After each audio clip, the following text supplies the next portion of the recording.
On May 16th this year, I released a series of videos telling you what was happening in the Rift Valley and how there was serious trouble brewing. Yeah, you can get links to those videos in the description area of this video on YouTube. Now, this morning on 7th June, I'm sure you're seeing it all over the media, that Rift Valley leaders are asking for the immediate arrest of the governor of Uasin Gishu, Jackson Mandago, as well as two legislators, Oscar Sudi of Kapseret and Alfred Ketero of Nandi Hills. Now, why are they asking for the arrest? Okay, if you saw the earlier videos I did, you'd understand exactly what's going on the ground, and you'd understand exactly why the government needs to move very quickly to arrest these people. Okay, but my guess is that nothing will happen to them. Yeah, and if there's any intervention, it will be the usual. Yeah, they'll be called for interrogation, so-called interrogation.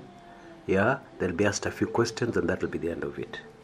Now, before I tell you why I suspect nothing will happen to them, let me just give you what the unfolding scenario is at the Rift Valley. It's very worrying. This area is already a very sensitive area. Remember that Uasin Gishu was one of the hotbeds of troubles in the 2008. Yeah, indeed, the burnt forest is within Uasin Gishu.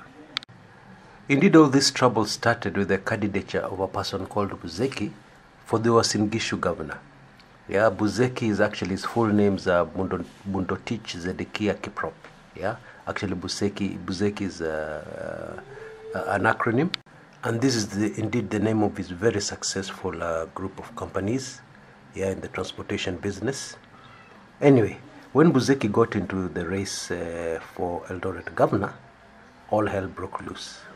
You see, Mandago as governor of Uasin Gishu got elected mostly by the majority Nandi population in this area.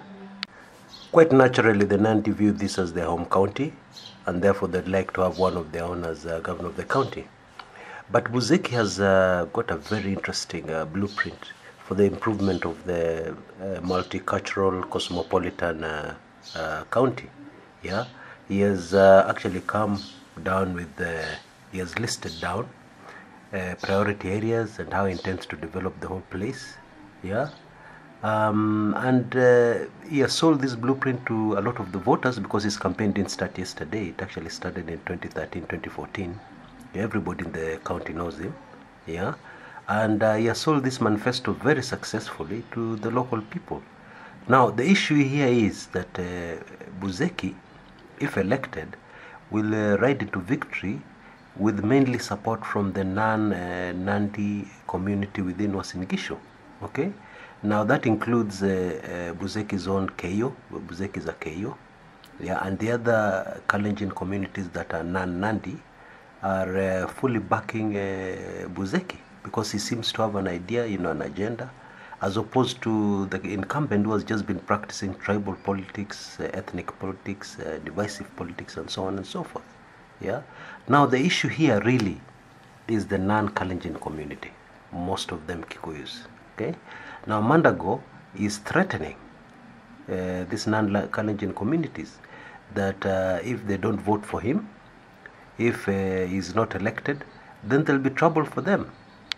Now, I would understand why the other legislators in the area, Sudi and Alfred Keter, would be riding on this tribal euphoria. This tribal demons awakened. Yeah, this kind of thing, us against the others, which has been awakened by Mandago in his bid to ensure that he does not leave the governorship. Yes, as I've always said here in this channel, governors are like little presidents, very powerful. They're not going to leave power just like that, and they'll do everything in their power and everything possible, legal or not, anything they can get away with in order to retain their seats. And this is what's happening here, and this is what's unfolding here. Very sad.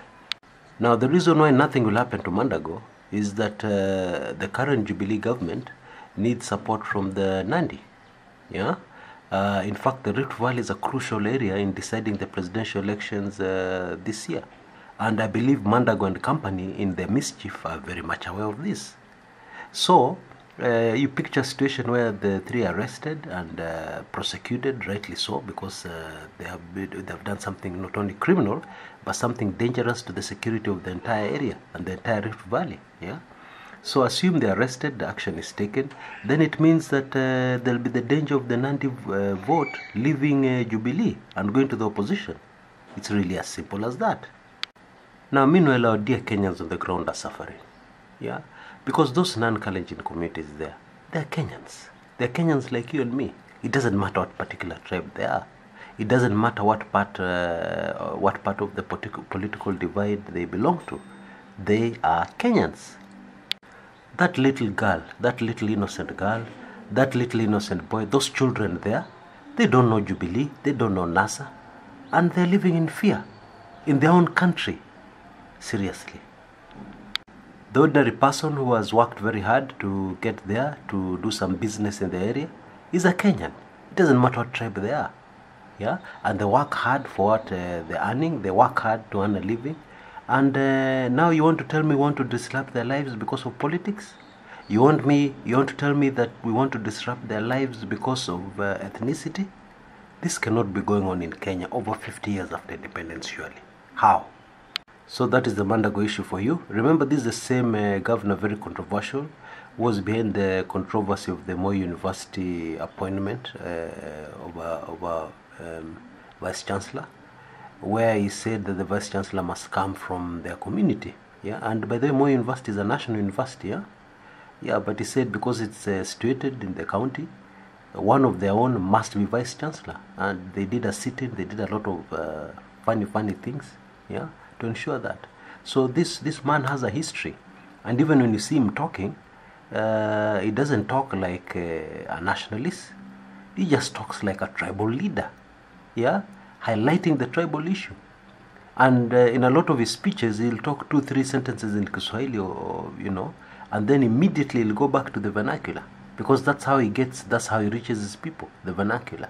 Yeah, this is very sad, and action needs to be taken, because now there's a real danger here, and I'm surprised that not many people are seeing where else the danger is, because if the local community is being incited against a certain community, and a member of that community is the presidential candidate for a party they're supposed to be supporting, will they actually vote for that presidential candidate?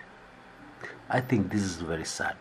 I think the issue in Uasin Gishu, the issue with these 3 politicians, is very sad, and it needs to be condemned in the harshest, strongest terms possible by every peace-loving Kenyan. Let's leave politics aside for a minute. It is very sad.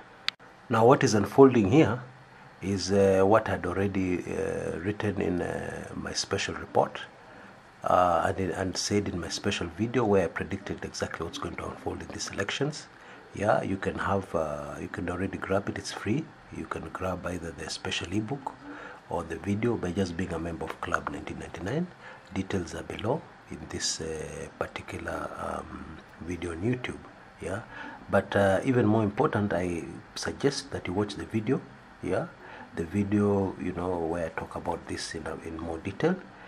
Just look on the top left hand corner of your screen right now. You should be able to see a link that should lead you direct to that video. 2017 elections, this is what is bound to happen. Yeah, it is a very detailed layout of all possible scenarios going to these elections. I'm afraid it's not good news, but the situation is a reality. Just watch it and let me know what you think. This is Chris Kumekuja. Till next time.